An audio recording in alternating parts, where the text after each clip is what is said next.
जय श्री राम। एक सवाल आता है कि ईश्वर की प्राप्ति कैसे हो। किसी भक्त ने यह सवाल किया हमारे से कि ईश्वर की प्राप्ति कैसे हो। तो मैं एक आपको एक छोटी सी लघु एक छोटी सी उससे संबंधित एक कहानी बता रहा हूं, जिससे आप समझ जाओगे कि ईश्वर को कैसे प्राप्त किया जाता है।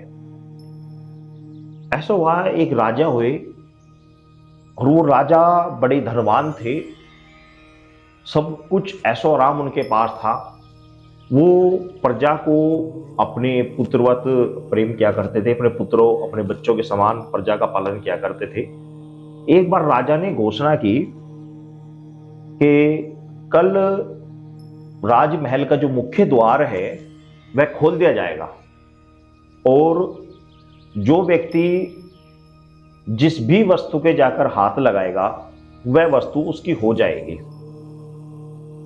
महल के अंदर विभिन्न प्रकार की वस्तुएं रखी गई। सोने, चांदी, जवाहरात, हीरे, मोती, माणिक और वस्त्र आदि, गाड़ियां, घोड़े, अनेकों प्रकार के अस्त्र शस्त्र, अनेकों प्रकार की वस्तुएं, खाने की वस्तुएं, बहुत सारी वस्तुएं उस महल के अंदर रखी गई। और शर्त ये रखी गई कि जो भी व्यक्ति दरवाजा खुलने के बाद जिस भी वस्तु को जाकर हाथ लगाएगा वह वस्तु उसी की हो जाएगी।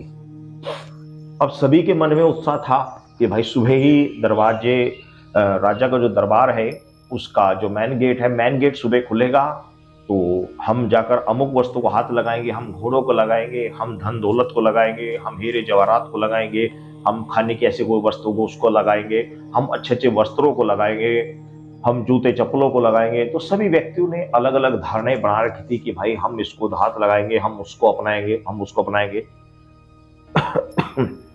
राजा एक ऊंचे सिंहासन पर विराजमान हुई और सुबह प्रातः ही दरबार का जो मुख्य गेट था वह खोल दिया गया। प्रजाजन अंदर आए, किसी ने किसी चीज को हाथ लगाया, किसी ने किसी चीज को हाथ लगाया, किसी ने किसी चीज को हाथ लगाया। सभी अपने अपने मनपसंद चीजों को हाथ लगाते गए और वह चीजें उसकी होती गई।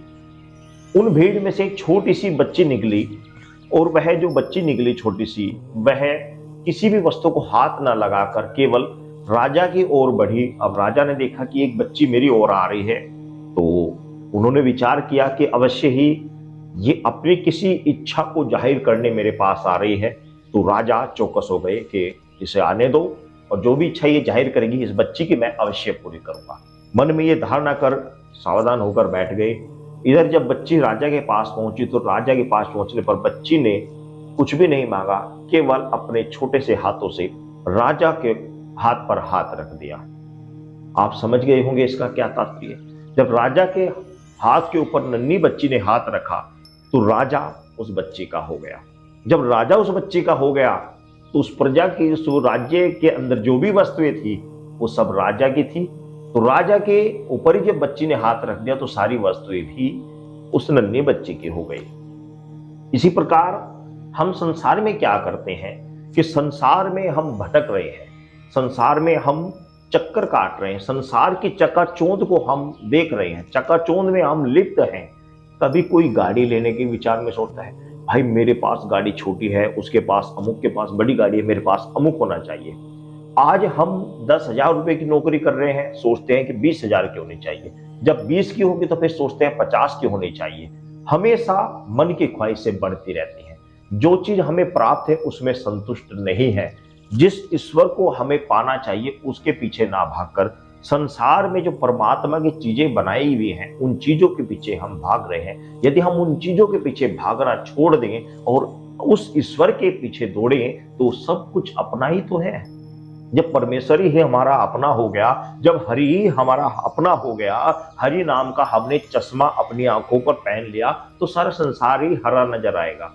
जब हमने हरा चश्मा हरि के नाम का पहन लिया तो सब हरा ही हरा नजर आएगा। जब हमने अब इस ईश्वर को अपना मान लिया, हमारे ईश्वर हम, ये प्रभु हमारे हैं, तो इसके साथ साथ जो संसार में सब कुछ अपना ही तो है। अपने से दूर क्या है, कुछ भी नहीं है।